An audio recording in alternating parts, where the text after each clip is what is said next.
नमस्कार साथियों, स्वागत है आप सभी का आपकी अपनी पाठशाला पर। मैं हूं अंकित अवस्थी। आप हैं मेरे साथ में एक ऐसी खबर की चर्चा करने के लिए जिसे सुनने के बाद हो सकता है कि आप भी अपने घर में रखे हुए कुछ मसालों को जाकर के चेक करें और पढ़ें कि कहीं इसमें जो सर बताने वाले हैं वैसी कोई चीज़ तो नहीं है। हालांकि जब मैं सेशन को आगे बढ़ाऊं उससे पहले मैं आपको याद दिला दूं कि कुछ दिनों पहले मैंने बॉर्नवीटा पर भी एक सेशन किया था, साथ ही साथ नेस्ले के भी सेरेलक के ऊपर मैंने एक सेशन किया था, और अब इन दो के सेशन के बाद में बारी है इंडिया के एक प्रोडक्ट की जिसका नाम है MDH का मसाला और एवरेस्ट का मसाला। और इनमें बात करने वाले हैं कि हांगकांग और सिंगापुर ने MDH और एवरेस्ट के मसालों को बैन किया है। अब इस खबर को विस्तार से समझेंगे और इस खबर के अंदर जो हेडलाइन है कि after Singapore Hong Kong sale of MDH, Hong Kong bans sale of MDH Everest spices, और इन सुर्खियों पर नजर डालेंगे तो आप पाएंगे कि after Singapore Hong Kong ban sale of MDH and Everest spices cancer causing spices. Times of India ने हेडलाइन को बड़े ही गंभीर अंदाज में लिया है कि इनकी वजह से कैंसर होता है, इसलिए ये कैंसर कॉजिंग स्पाइसेस हैं। और हांगकांग और सिंगापुर ने MDH और एवरेस्ट मसालों को बैन कर दिया है। तो आज के सेशन में हम विस्तार से जानेंगे कि कौन सा मसाला बैन हुआ है, क्या कंप्लीटली बैन हो गया है, MDH की और एवरेस्ट की कहानी क्या है, और कैंसर कॉजिंग क्यों है। क्या हम कोई ऐसा मसाला खाते हैं क्या जिसके अंदर कैंसर की कोई चीज़ पाई जाती हो और हमें पता ही ना हो। क्या पता हमारे भी कैंसर का बड़ा कारण वो बन रहा हो। देश में बहुत सारे केसेस निकल कर आ रहे हैं। तमाम प्रकार के प्रश्न आपके दिमाग में होंगे, सारों का जवाब आज के सेशन में मिलेगा। लेकिन उससे पहले आपसे गुजारिश कर लेते हैं कि चैनल पर नए हैं तो सब्सक्राइब कर लें, और अगर पढ़ने लिखने में इंटरेस्टेड हैं तो हमारा RAS फाउंडेशन बैच नटराज चल रहा है जिसमें हम एथिक्स पढ़ा रहे हैं। अगर आप डेडिकेटेड एथिक्स पढ़ना चाहते हैं तो 999 के अंदर आप एथिक्स को हमारे एप्लीकेशन अपनी पाठशाला से ले सकते हैं, और अगर एथिक्स कूपन कोड यूज़ करते हैं तो 499 के अंदर आपको हमारा एथिक्स मिलता है। अगर आप ऑलरेडी GS फाउंडेशन बैच हमारा पढ़ रहे थे और उसमें अगर आप वैलिडिटी इंक्रीज करना चाहते हैं तो कूपन कोड अंकित 50 यूज़ करके 799 के अंदर आप GS फाउंडेशन के बैच को 1 साल और के लिए प्राप्त कर लेते हैं। अगर आप हैंड रिटन नोट्स चाहते हैं तो हमारे 4 सब्जेक्ट्स के hand written notes 6 books 3000 pages की मात्र 1999 में आपके घर पर इंक्लूडिंग कुरियर पहुंचाई जा रही हैं। आइए साथियों, शुरुआत करते हैं खबर को थोड़ा विस्तार से समझने की। तो हांगकांग के फूड सेफ्टी विभाग ने भारतीय कंपनी MDH और एवरेस्ट के कुछ पैकेट बंद मसालों में कीटनाशक एथिलीन ऑक्साइड पाए जाने का दावा किया है। अब यहां पर ना ये बात देखने लायक है। पहली है खबर जहां पर पहली लाइन में आपने सुना कि एवरेस्ट और MDH के मसाले बैन, सारे नहीं, एवरेस्ट 60 प्रकार के मसाले बेचता है, उनमें से एक मसाला, ऐसे ही MDH के 3 मसाले बैन हुए हैं। आपको याद होगा इंडिया दुनिया में मसालों के लिए जाना जाता है। हमारे यहाँ का जो एनवायरनमेंट है वो मसालों के उत्पादन में काफ़ी सहयोगी है। इसी कारण से भारतीय मसालों की डिमांड पूरी दुनिया भर में रहती है, और उसी क्रम में भारत के बहुत से मसाले दुनिया के विभिन्न देशों के अंदर इंक्लूडिंग अमेरिका, यूरोपियन कंट्रीज़ और भी हमारे पड़ोसी जो आसियान मुल्क हैं, इन सब के अंदर बेचे जाते हैं। इन मसालों में से 2 बड़ी कंपनियां, वैसे आप पहले ये समझ लीजिए कि भारत के अंदर मसाले का जो मार्केट है वो बड़ा ही विचित्र प्रकार का है। हम और आप, मैं तो मतलब इस तरह के मसाले कंज्यूम नहीं करता हूं अपने घर में। तो तरीका ही ये है कि उनको पिसवाने के लिए जाते हैं, है ना, कि भाई अगर हमको कोई मसाला यूज़ करना है तो उसे रॉ फॉर्म में लेकर आते हैं और खुद मसाले पिसवा कर यूज़ करते हैं, या फिर खुले मार्केट से जिन दुकानों पर आपको ट्रस्ट है वहाँ से लेकर आते हैं। लेकिन बहुत से मसाले जो मिक्स करके बनाए जाते हैं, जैसे कि करी मसाला हो गया, चिकन मसाला हो गया, या सांभर मसाला हो गया, चना मसाला हो गया, जिनमें कई प्रकार के मसाले मिक्स करके एक विशिष्ट प्रकार का टेस्ट पैदा किया जाता है। उन मसालों में एवरेस्ट मसाले, MDH मसाले और भारत के कुछ मसाले, उनका नाम ज़बरदस्त है, और उन्होंने अपनी एक पहचान उस क्षेत्र के अंदर बनाई है, और भारत में ही नहीं दुनिया भर में अपने उन विशिष्ट पहचान को बनाया है। अब मसालों को बना करके बाहर बेचना, देखिए इंडिया से जब सिल्क रूट के थ्रू सामान जाया करता था तो भी मसाले प्रमुखता से बाहर भेजे जाते थे। आज भी बड़ी संख्या में अगर हम कहें कि भारत का एक्सपोर्ट होता है सामान, तो उसमें मसालों का बड़ा कंट्रीब्यूशन है। और उन मसालों में अगर भारत कहीं एक्सपोर्ट कर रहा है मसाले, और कई मसाले रास्ते में ख़राब हो गए, पिसे हुए मसाले गए हैं, पता चला कि उनमें सीलन हो गई या उनमें कोई कीटाणु जीवाणु लग गया, उनसे बचने के लिए प्रिजर्वेटिव्स, पेस्टिसाइड्स, कुछ इस तरह की चीज़ें मिलाई जाती हैं। उन्हीं में से एक प्रिजर्वेटिव है जिसका नाम एथिलीन ऑक्साइड है। एथिलीन ऑक्साइड का यूरोपियन कंट्रीज में पूरी तरह उपयोग बैन है, इंक्लूडिंग इंडिया। यहां पर भी एथिलीन ऑक्साइड का उपयोग बंद है। इसके बावजूद दो देश, जिनमें से एक हांगकांग और दूसरा सिंगापुर, इन दो देशों के अंदर इन मसालों के अंदर एमडीएच और एवरेस्ट के मसालों में एथिलीन ऑक्साइड नामक केमिकल पाया गया है। एथिलीन ऑक्साइड को मतलब सबसे तीव्र जो कैटेगरी अगर बनाई जाए कि किन चीज़ों से कैंसर होता है, उनको अगर 1, 2, 3, 4 प्रकार की कैटेगरी में बांट दिया जाए तो कैटेगरी 1 लेवल का कार्सिनोजन पाया जाता है एथिलीन ऑक्साइड के अंदर। लेकिन एथिलीन ऑक्साइड का उपयोग क्यों किया जाता है? अगर कैंसर ही है तो क्या ये लोग कैंसर कराने के लिए इस तरह का काम कर रहे हैं? जी नहीं, ये इसलिए करते हैं क्योंकि एथिलीन ऑक्साइड में स्टेरिलाइजेशन, यानी कि एक तरह से एक्सेस में अगर कोई मॉइस्चर है उसको सोखने की पावर, बैक्टीरिया के, कीटाणु के, जीवाणु के इन्फेक्शन को रोकने की पावर, इस तरह की विशिष्टताएं एथिलीन ऑक्साइड में होती हैं। और इस विशिष्टता के चलते ही एथिलीन ऑक्साइड का उपयोग इन मसालों की पैकेजिंग में किया जाता है। और चूंकि हांगकांग और सिंगापुर में एथिलीन ऑक्साइड मिल चुका है और जब पता है दुनिया को कि इससे कैंसर फैलता है, तो निश्चित ही उन मसालों पर बैन लगना अवश्य संभावित था। थोड़ा सा एमडीएच और एवरेस्ट के बारे में जान लेते हैं, फिर हम और आगे आपको बढ़ाते हुए चलेंगे। अगर बात एमडीएच की जाए तो महाशियादी हट्टी प्राइवेट लिमिटेड, ये महाशियादी हट्टी, अगर आपने देखा हो इन महाशय जी को तो आपने देखा होगा काफ़ी सारे विज्ञापनों में, एमडीएच के विज्ञापनों में ये दादाजी आया करते थे। कुछ ही समय पूर्व इनका देहांत हुआ है। फिलहाल इनके जो मसाले हैं 62 प्रकार की रेंजेस हैं जो कि 150 डिफरेंट डिज़ाइन के अंदर पैदा होती हैं। महाशया जी जो हैं वो सियालकोट से, पाकिस्तान से बिलोंग करते थे, लेकिन फ़िलहाल दिल्ली के अंदर से ये अपना कारोबार संभालते हैं।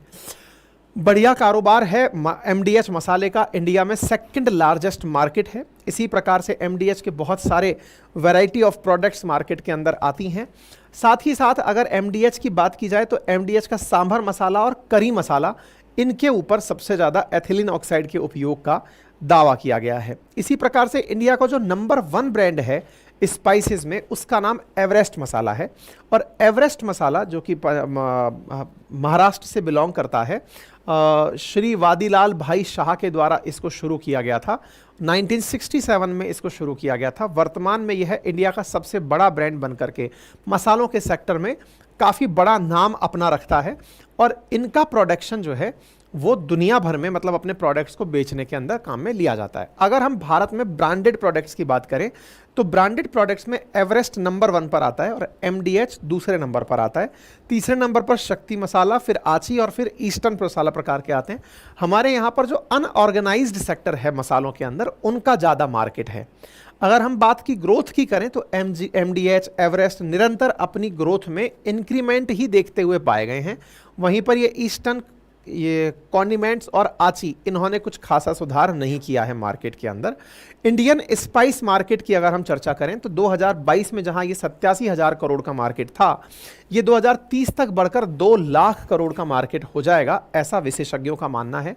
और अगर भारत के द्वारा कितना मसाला एक्सपोर्ट किया जाता है तो यूनाइटेड स्टेट्स को भारत के द्वारा लगभग 42 बिलियन इंडियन रुपीज़ का मसाला हर साल एक्सपोर्ट किया जाता है। मतलब 2023 का डेटा आपके सामने है।